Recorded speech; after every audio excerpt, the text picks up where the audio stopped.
በዚህ ቪዲዮ ላይ 5 ከበሬ ጋር የተገናኙ የህልም ትርጉሞችን እናያለን። ላይክ እና ሼር በማድረግ አብራችሁን ቆሙ። ሰብስክራይብ ያላረጋችሁ ሰዎች ደግሞ ሰብስክራይብ ማድረግ እንዳትረሱ። እኔ አገልጋይ ፊልሞን እባላለሁ። ቀጥታ ወደ ትምህርቱ እንሄዳለን። እሺ፣ አብዛኛው ሰው ከበሬ ጋር የተገናኘ ህልሞችን ያያል። ነገር ግን የዛ ህልም ትርጉም ምን እንደሆነ ማስተዋል ያቅተዋል። እሺ፣ በሬ የሚያመለክተው ጀነራሊ ምን ነው የሚለውን ነገር እንዴ። የመጀመሪያው ነገር በሬ የጥንካሬ ምሳሌ ነው።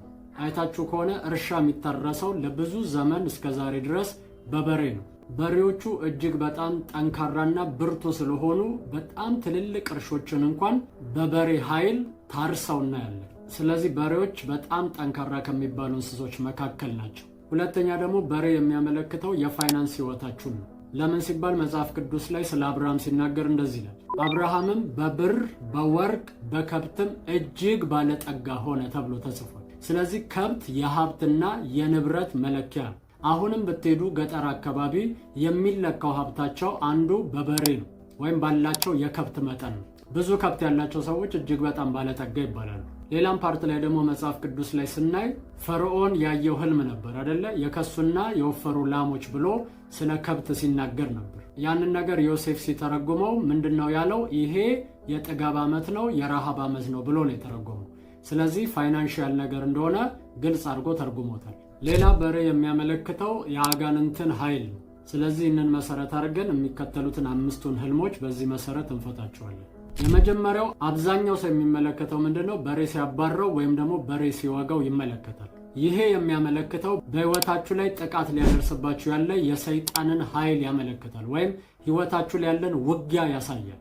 ይሄ ውጊያ በተለያየ የህይወታችሁ ክፍል ላይ ሊሆን ይችላል። ለምሳሌ ነገር በጤናችሁ ላይ ወይም ደግሞ በመንፈሳዊ ህይወታችሁ ላይ የሚደርስ ጥቃትን ያሳያል። ምክንያቱም ቅድም እንዳልኳችሁ በሬ የሰይጣን ኃይል ምሳሌ ነው ካልን፣ በሬው ሲያባራችሁ ሲከታተላችሁ ካያችሁ ወይም ደግሞ ሲወጋችሁ ካያችሁ ኦልሬዲ የጠላት ጥቃት በህይወታችሁ ላይ ደርሷል፣ ወይም ደግሞ እናንተን የሚከታተላችሁ የጠላት ኃይል አለ ማለት ነው። የሚገርማችሁ ብዙ ሰዎች እንደዚህ አይነት ህልም ካዩ በኋላ ጤንነታቸው ላይ እጅግ በጣም ከባድ ነገር ይፈጠራል። በተለይ ደግሞ ሲያባራችሁ ያያችሁት ጥቁር በሬ ከሆነ ይሄ ነገር ከሞትም ጋር የተገናኘ ነገር ሊሆን ይችላል። ስለዚህ አጥብቃችሁ ልትጸልዩና ልትቃወሙ፣ ይህንን የጨለማ ፕሮግራም ከህይወታችሁ ላይ ልታፈርሱ ያስፈልጋችኋል። እንደ ቀልድ ልታዩት የሚገባ ህልም አይደለም ፈጽሙ።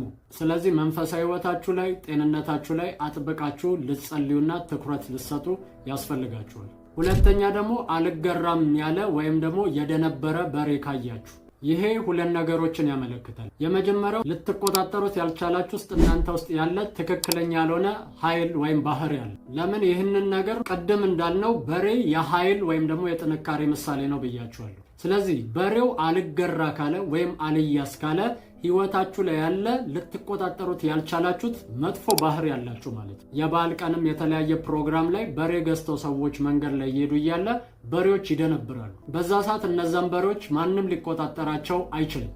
ስለዚህ እነዚህ በሬዎች ያገኙትን ሁሉ እያፈረሱ ያገኙትን ሰው ሁሉ እየወጉ ነው የሚሄዱት። ይህ በሬ ኮንትሮል ተደርጎ እየሄደ ቢሆን ኖሮ ጠቃሚ ነው እንጂ ጎጂ አይደለም። ነገር ግን ከቁጥጥር ውጪ ሲወጣ ሰዎችን ይጎዳል፣ ብዙ ነገሮችን ያጠፋል።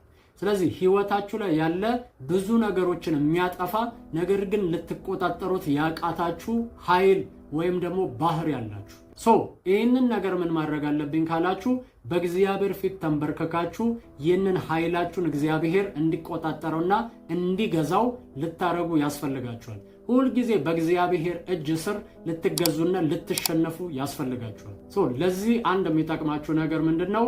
በጾም ጸሎት በእግዚአብሔር ፊት መቆየት፣ ለረጅም ጊዜ በእግዚአብሔር ፊት መሆን አለባችሁ። ሌላኛው ደግሞ ፋይናንሻል ህይወታችሁን በፍጹም መቆጣጠር አቅቷችኋል ማለት ነው። አንዲት ሴት ደወለችልኝና እንደዚህ ያለችኝ፣ በፍጹም እጄ ላይ ምንም አይነት ብር አይቀመጥልኝም፣ ለምን እንደሆነ አላውቅም።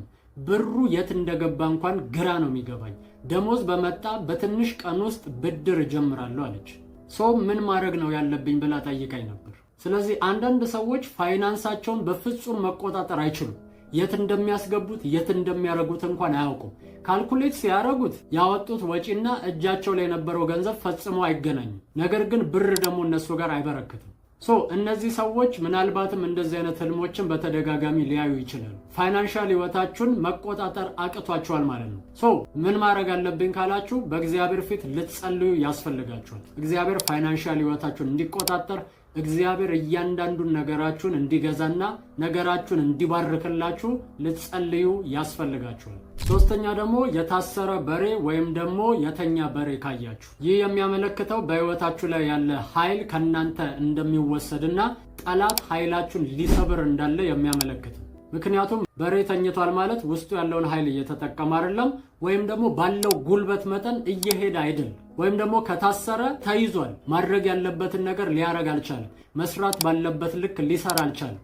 በሬዎች እጅግ በጣም ትጉና እጅግ በጣም ከባባድ ስራ የሚሰሩ ናቸው። ስለዚህ ታስሮ ካያችሁ ባላችሁ ኃይል መጠን እንዳትራመዱና እንዳትሄዱ የገደባችሁ ነገር አለ ማለት ነው። ኃይል እኮ ይሰማችኋል። ውስጣችሁ ላይ እኮ የሆነ አቅም እንዳለ፣ ብዙ ነገር ማድረግ እንደምትችሉ፣ እናንተ ብትነሱ ብዙ ውጤት ማምጣት እንደምትችሉ ታውቃላችሁ። ነገር ግን ስንፍና ይዟችሁ ውስጣችሁ ላይ ያለውን ጉልበት፣ ትጋት 100% የሚገድል ስንፍና የሚባል ነገር ይዟችኋል ማለት ነው። ስለዚህ በዚህ ጊዜ እግዚአብሔር ኃይላችሁን እንዲያንቀሳቀስ ውስጣችሁ ባለው አቅም ልክና ውስጣችሁ ላይ ባለው እድል መጠን እንድትጠቀሙ እግዚአብሔር እንዲረዳችሁ ልትጸልዩና የእግዚአብሔርን ፊት ልትፈልጉ ያስፈልጋችኋል።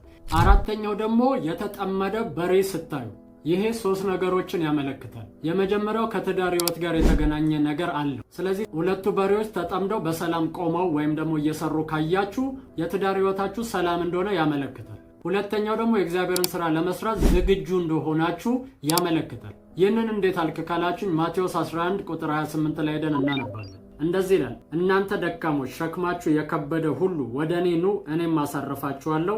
ቀንበሬም በላያችሁ ተሸከሙ፣ ከእኔም ተማሩ፣ እኔ የዋህ በልቤም ትሑት ነኝና ለነፍሳችሁም ዕረፍት ታገኛላችሁ። ቀንበሬ ልዝብ ሸክሜም ቀሊል ነውና ይላል። ስለዚህ ቀንበሬም በላያችሁ ጭናለሁ አለ። ቀንበሩ በእኛ ላይ ከሆነ እኛ ብቻችንን አይደለንም፣ ከጎናችን ደግሞ ሌላ የሚሸከም አለ። ያንን የሚሸከመው ደግሞ ጌታ ነው።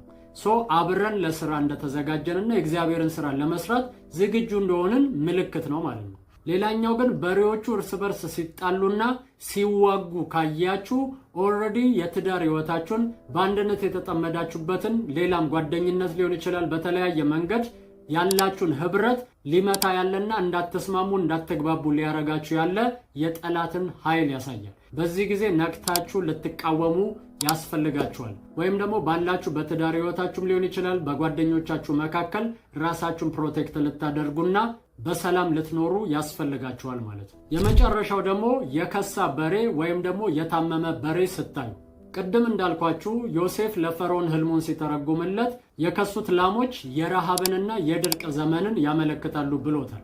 ስለዚህ በሬንም በዛው መንገድ መተርጎም እንችላለን። የፋይናንስ ህይወት ወይም ደግሞ በረከታችሁ እንደሆነ ማለት ነው። ስለዚህ ይህ በሬ የታመመ ወይም ደግሞ የሞተ ከሆነ በረከታችሁ እንደተያዘና መንቀሳቀስ እንዳልቻለ ያመለክታል። ስለዚህ በዚህ ጊዜ በረከታችሁን እየመታ ያለ የፋይናንስ ህይወታችሁን እያበላሸ ያለን ጠላት ልትቃወሙ ያስፈልጋችኋል። ከምንም ነገር በላይ እግዚአብሔር ከጠላት ኃይል ሁሉ በላይ እንደሆነ ልታምኑ ያስፈልጋችኋል። አንዳንድ ሰዎች እንድጸልይላቸው ይደውሉና እጅግ በጣም ስለ ችግራቸው ደጋግመው ያብራሩልኛል። ከዛ የምላቸው አንድ ነገር ነው፣ ከችግራችሁ በላይ የእግዚአብሔርን ኃይል እመኑ ብዬ እነግራችኋለሁ። ለምን መሰላችሁ? ሰዎቹ ስለ እግዚአብሔር ነገር እንኳን ስነግራቸው ችግራቸውን ደግሞ ይነግሩኛል። እነዚህ ሰዎች ትኩረታቸው ችግራቸው ላይ እንጂ ትኩረታቸው የእግዚአብሔር ኃይል ላይ አይደለም። በዚህ ጊዜ ማድረግ ያለባችሁ ትኩረታችሁ የእግዚአብሔር ኃይል ላይ እንጂ የሰይጣን ኃይል ላይ አታድርጉ። የእግዚአብሔር ኃይል ላይ ትኩረት ካረጋችሁ ኦልሬዲ አቅምና እምነት ይኖራችኋል። እምነት ካላችሁ ደግሞ እግዚአብሔር በሕይወታችሁ ላይ ትልልቅ ነገሮችን ይሰራል። በእርግጥ እምነታችሁንም አልፎ እግዚአብሔር መስራት ይችላል። ስለዚህ ትኩረታችሁ እግዚአብሔር ላይ እንጂ ችግራችሁ ላይ አይሁን። ጌታን መቀበል ፈልጋለሁ የምትሉ ሰዎች ይህንን ጸሎት አብራችሁን ከጸለያችሁ በኋላ መጨረሻ ላይ በሚቀመጠው ስልክ ቁጥር ጌታን ተቀብያለሁ መማር ፈልጋለሁ እያላችሁ ሜሴጅ ትልኩልኛላችሁ። መደወል ሳይሆን ሜሴጅ ነው እንድትልኩልኝ የምፈልገው። እኔ የምለውን በማለት ኢየሱስን ወደ ሕይወታችሁ ጋብዙት። እግዚአብሔር አምላክ ሆይ ዛሬ ወደ አንተ ስለጠራኝ አመሰግናለሁ። እግዚአብሔር ሆይ እኔ ኃጢአተኛ ነኝ፣ ኃጢአቴን ይቅር በለኝ። መተላለፌን ደምስስልኝ። ክቡር በሆነው በልጅ በኢየሱስ ክርስቶስ ደም ከኃጢአቴ ሁሉ አንጻኝ። እግዚአብሔር ሆይ ዓለምን፣ ሰይጣንን፣ ሥራውን ክጄአለሁ። ጌታ ኢየሱስ ክርስቶስን የሕይወቴ አዳኝና ጌታ አድርጌ ተቀብያለሁ። ኢየሱስ ክርስቶስ ከሙታን እንደተነሳ በልቤ አምናለሁ። ጌታም እንደሆነ በአፌ መሰክራለሁ። እግዚአብሔር ሆይ ስለተቀበልከኝ አመሰግናለሁ። አሁን ልጅ ነኝ። ይህን ዕድል ስለሰጠኝ አመሰግናለሁ። አሜን፣ አሜን፣ አሜን።